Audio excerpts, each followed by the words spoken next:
بسم اللہ الرحمن الرحیم۔ اللہ تبارک و تعالیٰ کے پاکیزہ ترین نام سے آغاز کرتے ہیں جو بہت مہربان نہایت رحم والا ہے۔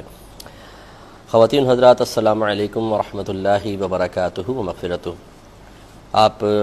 جانتے ہیں پروگرام احکام شریعت ہے جس میں ہم فقہ حنفی سے متعلقہ مسائل یا فقہ حنفی کی روشنی میں آپ کے مسائل کا حل پیش کرتے ہیں۔ اور کچھ عرصے قبل میں نے عرض کیا تھا کہ ہمیں فرض علوم سیکھنے چاہیے جو 3 حصوں پر مشتمل ہوتے ہیں۔ ایک عقائد کا علم، دوسرے احکام شرعیہ عملیہ کا علم، اور تیسرا گناہوں کی معرفت۔ یہ انتہائی ضروری ہے۔ ہمارے ہاں اکثر یہ چیزیں ان پہ توجہ نہیں کی جاتی، جس کی بنا پر ہم عقائد نہیں سیکھتے کیونکہ ہم مسلمان ہیں۔ ہم کہتے ہیں جی ایک مسلمان گھرانے میں پیدا ہوئے ہیں، عقیدہ سیکھنے کا کیا فائدہ؟ تو ہمیں یہ پتہ ہی نہیں ہوتا کہ عقیدے کی کس قدر اہمیت ہے کہ اگر ہم اسے صحیح طریقے سے نہیں سیکھیں گے، اس کی صحیح معرفت حاصل نہیں کریں گے تو خدا نخواستہ ہم کافر بھی ہو سکتے ہیں یا بدعتی ہو سکتے ہیں۔ بہت ضروری ہے کہ اس کو سیکھا جائے۔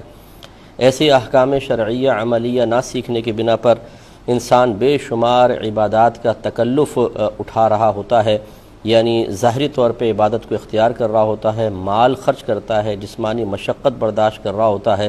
اور حاصل کچھ بھی نہیں ہو رہا ہوتا، کیونکہ قوانین شرع کا لحاظ کیے بغیر جو بھی عمل کیا جائے بلکہ ان کو توڑ کر، اسے پامال کر کے، اسے کچل کر کوئی عمل کیا جائے، اور پھر معاذ ثم معاذ اللہ یہ نازک مزاجی ہو کہ جیسا بھی ہے اللہ تعالیٰ کو قبول کرنا چاہیے، اور اس پر ترہ یہ کہ پھر ہمارا معاذ اللہ جہالت کی وجہ سے یہ ذہن بن جائے کہ معاذ اللہ ثم معاذ اللہ پہ لازم ہے کہ ایک تو ہم اتنی محنت کر رہے ہیں، ٹائم بھی نکال رہے ہیں، اب اسے چاہیے قبول بھی کر لے۔ تو ہم یہ چاہتے ہیں، یہ سمجھتے ہیں کہ جیسا بھی ہم عمل کریں اللہ تعالیٰ پر لازم ہے کہ اسے قبول کرے۔ یہ بالکل غلط چیز ہوتی ہے۔ تو یہ علم نہ سیکھنے کی بنا پر یہ خرابیاں لازم آتی ہیں۔ بارہا آپ کو سمجھایا، اتنے میسیجز، اتنے فون کالز، اتنے میلز ہمارے پاس آتی ہیں کہ افسوس ہوتا ہے، صدمہ ہوتا ہے کہ بہرحال ہماری آواز تو جہاں تک پہنچ سکتی ہے ہم پہنچانے کی کوشش کر رہے ہیں، اور کئی سال ہو گئے مجھے یہاں بیٹھے ہوئے، میرے خیال میں 11-12 سال سے تو میں پروگرام کر رہا ہوں، اور سمجھا کر تھک گئے ہیں، لیکن لوگ نہیں علم کی طرف مکمل طور پر یا صحیح طریقے سے نہیں آتے، جس کی بنا پر کئی ایسی فون کالز آتی ہیں جن سے پتہ چلتا ہے، یا میلز وغیرہ، کہ رشتے ختم ہو چکے ہیں، طلاق ہو چکی ہے، سیپریشن ہو چکی ہے، لیکن یہی نہیں پتہ کہ ہماری علیحدگی ہو چکی ہے، یہی نہیں معلوم کہ اگر علیحدگی کے بعد ہمیں دوبارہ ملنا تھا تو اس کا طریقہ شرعی کیا تھا۔ پھر یہ بھی ہمارے اندر شعور نہیں ہوتا ہے۔ کاروبار کریں گے 50 سے پوچھیں گے، شادی بیاہ کریں گے 100 سے مشورے لیں گے، بچوں کو اسکول کالج میں ڈالنا ہے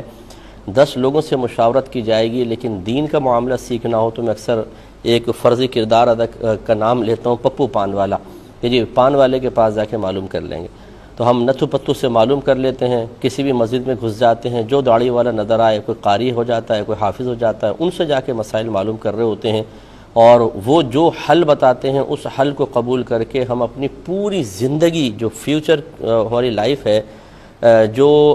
شرعی تقاضے کے مطابق اگر ہو تو پھر وہ میاں بیوی ہیں، اگر شرعی تقاضے کے مطابق نہ ہو تو ایک اجنبی مرد و عورت کا گویا کہ ملاپ ہے، اور آپ کو پتہ ہے کہ وہ پھر زنا ہوتا ہے، بچے پیدا ہوں تو وہ ولد الزنا کہلاتے ہیں، لیکن کوئی پرواہ نہیں، وہ برباد ہو جائے، زندگی کچھ ہو جائے، ہمارے مطلب کا مسئلہ معلوم ہونا چاہیے۔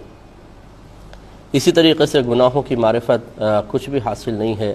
آنکھوں سے کون سے گناہ ہوتے ہیں، کان سے، زبان سے، ہاتھ سے، پیر سے، اور اسی طرح قلبی گناہ جو ہوتے ہیں جن کو باطنی گناہ کہتے ہیں، ان کی معرفت خود والدین کو حاصل نہیں، بچوں کو کیا سکھائیں گے؟ اور جب معرفت کچھ کی حاصل ہے تو عمل کی توفیق نہیں، وہ بچوں کے سامنے گناہ کر کے خود ان کو دلیل فراہم کر رہے ہوتے ہیں، تو بچے بھی بڑے ہو کر پھر پختہ گناہگار بنیں گے، اور اس کا وبال ماں باپ پر ہوگا۔ یہ تو ہمارے یہاں توجہ ہی نہیں ہے بالکل کہ ہم کیا کر رہے ہیں اپنی اولاد کے سامنے، کس طریقے سے اولاد کے سامنے جھوٹ بول رہے ہیں، غیبتیں کر رہے ہیں، چغلیاں کر رہے ہیں، فراڈ کر رہے ہیں۔ تو بچے اس کو سیکھ کر جو بلوغت کے بعد عمل کرتے رہیں گے، اور ہم نے اصلاح کی کوشش بھی نہ کی ہو تو وہ بہت بڑا اپنی ہی اولاد گناہ جاریہ بن جائے گی، لیکن سمجھتے نہیں۔ تو اس لیے یہ بہت ضروری ہے کہ علم دین سیکھیں، پروگرام دیکھیں، اس کا شعور، علم سیکھنے کا شعور بیدار کریں، اور دوسروں تک اس شعور کو پہنچانے کی کوشش کریں۔ ایک کالر ہمارے ساتھ ہیں. السلام علیکم. تو آپ کی خدمت میں گزارش کر رہے تھے کہ علم حاصل کرنے کی بھرپور کوشش فرمائیں اور صحیح طریقے سے علم حاصل کریں، پھر اس کے تقاضے کے مطابق عمل پیرا ہونے کی کوشش کریں، کیونکہ یہ اللہ تعالیٰ نے ہمیں زندگی دی ہی اسی لیے ہے کہ ہم یہاں پر آخرت کی تیاری کو مکمل کریں. تو اگر کوئی نوجوان ایگزامینیشن ہال میں جاتا ہے اور وہاں پر پیپر کی طرف توجہ نہیں کرتا بلکہ وہ دیواروں کو دیکھتا ہے، وہ غور و تفکر شروع کر دیتا ہے، مثال کے طور پہ دیواریں گندی کیوں ہیں اور فرش خراب کیوں ہیں، جالے اتنے سارے کیوں ہیں، پنکھوں کا رنگ خراب کیوں ہو چکا ہے، اسی طرح پورے 3 گھنٹے وہ گزار دیتا ہے اور اس سے پیپر چھین لیا جاتا ہے. تو آپ اس کے بارے میں کیا کہیں گے کہ یہ اس نے سمجھداری کا کام کیا یا بے وقوفی کا کام کیا ہے؟ تو لازم سی بات ہے کہ آپ یہی کہیں گے وہ بہت بڑا بے وقوف تھا، جس مقصد کے لیے اندر گیا تھا وہ مقصد اس نے پورا نہیں کیا. ہمارا بھی یہی معاملہ ہے. اللہ تعالیٰ نے جس مقصد کے لیے ہمیں دنیا میں بھیجا ہے اس مقصد سے صرف نظر کر کے ہم نے دوسرے اپنی زندگی کے اپنے مقاصد بنا لیے ہیں اور ان کی تکمیل کی کوشش کرتے رہتے ہیں، اور اسی طریقے سے پھر ایک دن ہمیں موت آئے گی اور پھر اللہ تعالیٰ کی بارگاہ میں جا کر افسوس ہوگا کہ ہم نے بہت ساری چیزوں کو نظر انداز کیا. اس پہ توجہ کرنی چاہیے.